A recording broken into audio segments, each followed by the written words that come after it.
And we are on the air again. Welcome into Betting the PFL Playoffs style. As always, brought to you by DraftKings Sportsbook. I am the coach. He is Ian Parker. We handle all of the betting for the PFL, the fastest growing brand in all of MMA.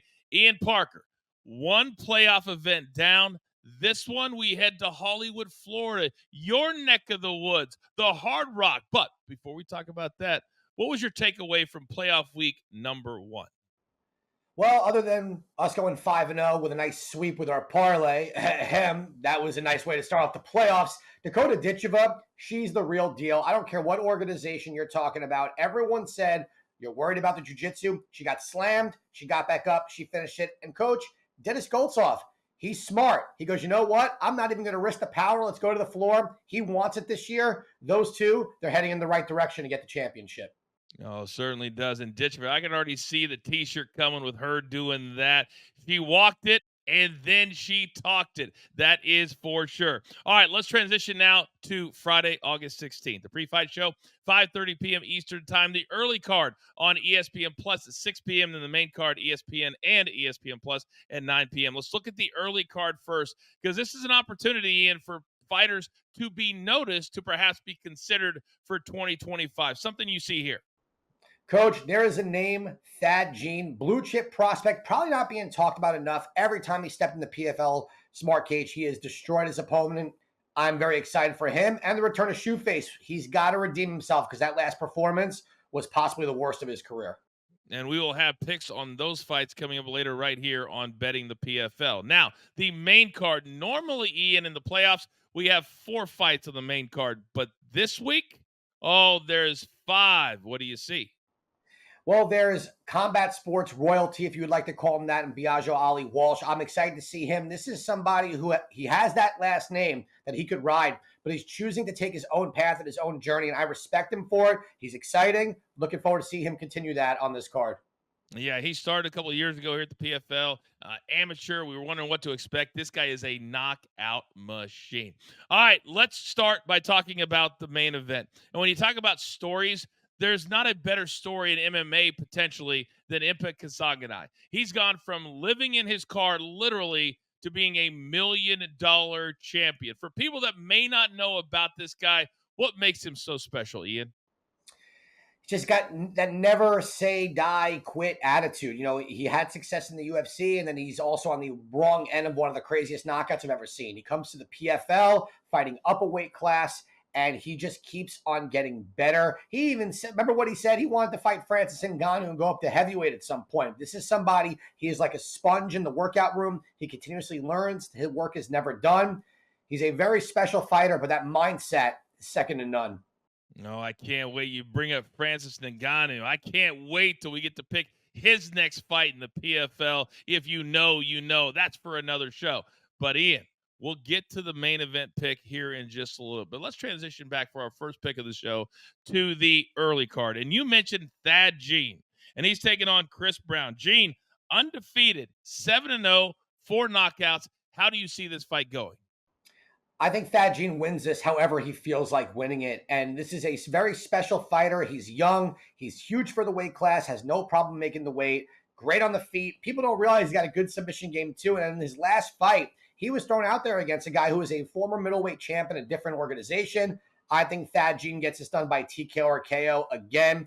Keep an eye on him, coach. He will be a dark horse in the season whenever the PFL gives him the chance. Yeah, every year it changes. You got to earn your spot. Now, you mentioned just a couple of minutes ago that Shoeface, he normally is in the playoffs. In 2021, he got all the way to the top of the mountain, but not in 2024. But he does get an opportunity on Friday, August 16th, to put that last performance in the rear view. What do you see here?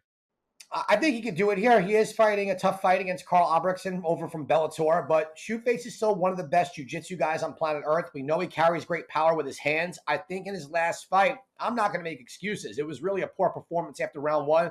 It's possible the elevation got the best of him, and he underestimated his opponent, who's got great cardio as a wrestler. Here, not the same type of opponent, so I expect Shoeface to bounce back and get the win here. Those are 2 of the scheduled 6 fights on the early card that start at 6 p.m. Eastern time on ESPN Plus. Don't forget, just because you watch this show, you don't want to forget about the pre-fight show, because that's when we bring you up to the minute odds from DraftKings Sportsbook, maybe things that have changed, maybe per some props. You just never know. So you want to tune in live on Friday, August 16th at 5:30 for that as well. Now let's transition to the main card. And there are going to be fighters that will move on to later this fall and fight for $1 million. I want to start with Premise and Clay Collard, maybe the toughest chin in all of MMA. Let's start right there. Oh, Coach, this pains me because you know I'm a big Clay Collard guy. He is must-see TV. He's Mr. Action himself. But we know where his biggest issue is. It's takedown defense and being held down on his back. It happened against Mads Burnell. And Brent Primus is arguably one of the best jiu-jitsu guys on the planet, especially in the PFL, especially in this division. And he's getting finishes everywhere he goes. He's dropping people on the feet. Collard, I think, is just so overly confident that once he's on his back, he can get back up quickly or he could win there. In a 3-round fight, it does not work out. I'm going to go with Brent Primus here. If this stays on the feet, if Collard could somehow magically keep Primus from getting him down, which he won't, that's his world. But Primus is going to use that overhand right. Even if he doesn't hit him, that wrestling, that jiu-jitsu, it's going to be too much. He's going to beat Clay. I think the odds are going to be below that minus 200 mark. The odds are going to be close here. So if you're feeling a little greedy, a little antsy, you could even take Primus to win by decision. You'll be getting nicely plus odds in that category. Yeah, what Ian's talking about here on betting the PFL, that's kind of our benchmark. Minus 200 in MMA, we feel comfortable giving that out straight. Anything above that, we kind of like to go prop or into a parlay. But Ian, I loved your analysis. I loved you talking about both fighters. But I also need a little bit more, I don't know, hype. Hype. Hype. Collar's got Hurricane Shane Hurts on the retreat. Brent Primus, former Bellator lightweight champion, big-time wins in his career. Rear naked chokes locked in. Second round finish for the former Bellator champion. Oh, boy. Left hook landed there for Clay. And that's the end. TKO for Cassius Clay Collard. Oh, nice right hand. And that's going to be an absolute banger. Now, that's just one half. We got to find out who the winner of that fight is going to face. We've got Ghazi Rabadanov taking on Michael Dufour. You talk about a fighter who has been hot. Rabadanov has 8 straight wins. Does he make it 9? I think he does here. I think his grappling is going to be what gets it done. You know, we saw Dufour in his first fight get into a crazy banger round 1, then get a submission against Mads Burnell. But Rabadanov has been super consistent. His striking is there, his cardio, his grappling. He can dictate the pace. I think Dufour is going to be spending a lot of time on his back. So if the odds fall at 200 or below, money line. If not, by decision for Rabadanov, I think we're going to go in that direction. So you were 5-0 in playoff week number 1. So I would assume we'll probably at least go that. So if those two fighters win, oh, I cannot wait for the fall this week. But I also want to make sure that people get to cash the tickets, and we want to do a little something extra for them. So DraftKings Sportsbook, for a lot of you out there, for many of you, oh, you want to pay attention to this. When PFL fighters battle in the smart cage, you can't blink because it could all be over in a second. So DraftKings has an offer for you that's just that fast. Get $150 instantly in bonus bets when you bet just $5. So no matter what happens inside the cage, you get paid. Download the DraftKings Sportsbook app. Sign up with the promo code PFL. Bet $5 to get $150 instantly. The action is so good, why bet PFL anywhere else? The crown is yours.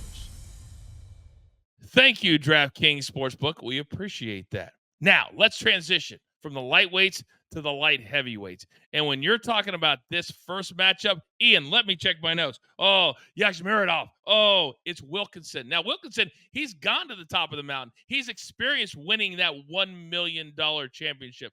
He would love a second. Talk to me. I think Yakhmiradov is flying under the radar here. I think he's a dark horse in this division. He's very well-rounded. His cardios look good. His strike, I mean, really the total package. And Wilkinson on the other side, I think is too. He's just fought better competition. To your point, Coach, the experience of winning this whole thing. So I'm going to go 2 different ways here. One, depending on where the Wilkinson line is, I think we're going to get a really good line here. If we don't, I would be surprised because of the way his opponent has performed. I'm hoping over 1.5 is going to be generous to us because I think we're going to go 3 rounds in this fight. Both guys, good chin. I think we're going to see a lot of clinching. We saw that with Wilkinson against Silveira. I think we're going to see a similar blueprint there. It's going to be a little bit of a dogfight. It'll go 1-1 into the 3rd round. I think Wilkinson's experience is going to be what gets it done. To Ian's point, and if you watch a lot of the PFL, we tell you all the time, the regular season, well, you want to play fast fights because points matter. When you get to the playoffs, it's all about winning or you go home. So the strategy sometimes for certain fighters, well, that can change. So that's semifinal number 1. That's the co-main event of the evening. But what about the main event? Because in 2023, these two guys, they went toe-to-toe. And Impa, well, he kind of came out of nowhere to become a household name. This guy's a beast, but Silveira is no joke. If you haven't seen these two, of course we got you covered. Check it out. Last year, I made it to the finals in D.C. I came up short. Wow, that's a big right hand. He's got it. He's got it in tight. That loss is almost a blessing, I guess you could say. I learned a lot about myself. I'm walking in a dream, I'm living it. When I get that second title, what it'll mean to me is that the faith and the work and the time invested in the decisions made sense. Oh, nice right hand. What is keeping Neto standing? That's the end. Impa Kasanganay again. I'm a whole new man, whole new individual. Good left hand for Josh Silveira. This year is going to be my year. Now this crank on the face of Wilkinson. Oh, right hand. Impa swinging away again.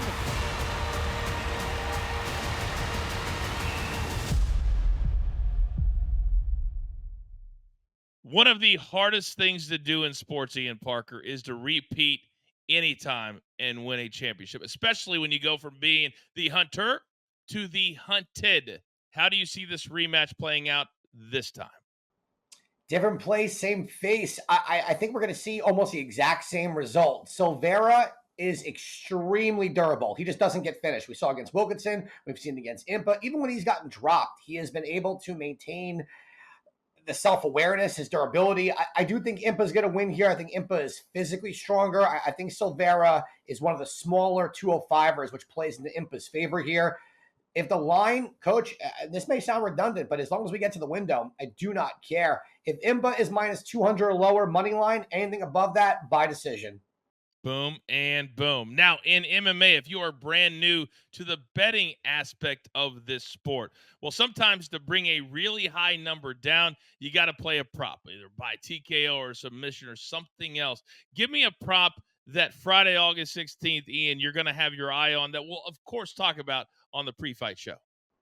Coach, 2 of the ones I believe I'm the most confident is going to be Impa, as I just mentioned, by decision, and Thad Gene by TKO or KO. I think he keeps that streak alive. I get texts all the time. They really start to bug me a little bit because this is so popular. And we're talking about the Parker's Parlay, another great way to bring the number down. Where are you thinking about going this time? Coach, I'm really using some of these guys as an anchor here, and I'm not scared one bit. Thad Gene, Shoeface, and Impa Kasanganay, 3-leg parlay should get us plus odds, and we're going to cash it again this week.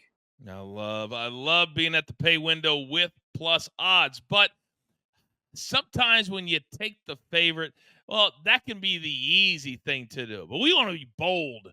We want to be very bold. So what is your bold prediction for this fight night? I think because this fighter is not as popular as Dakota Ditchevo, we're going to get better odds. Each week we had Dakota. What did we do, Coach? TKO round 1, TKO round 1. And last week, somehow we got TKO or KO at any round, just in the fight at minus 120 with Dakota. We're going to do this with Thad Gene. I'm telling you, this is a rising star that people probably just don't know about yet. TKO, KO in round 1. We're taking him to the window like 5 different times on this card, and I will see you there. No, you're darn right. 5-0 a couple of weeks ago, depending on when you are watching this. The lines will always change, and leading up to fight night, Ian Parker's the best in the business, but we encourage you that on Friday, August 16th, 5:30 p.m. Eastern Time, you tune in to ESPN Plus. We'll have the latest odds, the latest storylines, the latest picks. Then, just 30 minutes later, at 6 p.m. Eastern Time, the early card on ESPN Plus, and then at 9 p.m. Eastern Time on ESPN and ESPN Plus, a 5-fight main card that you do not want to miss. I tell you, it's starting to get serious. We can start to see those $1 million matchups starting to take shape. That'll do us for now. Remember, we still have one more week of the playoffs next week on Friday, August 23rd. For Ian Parker, I'm the coach and producer man, always behind the scenes. Thanks for hanging out with us. We'll see you Friday, August 16th, live from the Hollywood Hard Rock. Take care.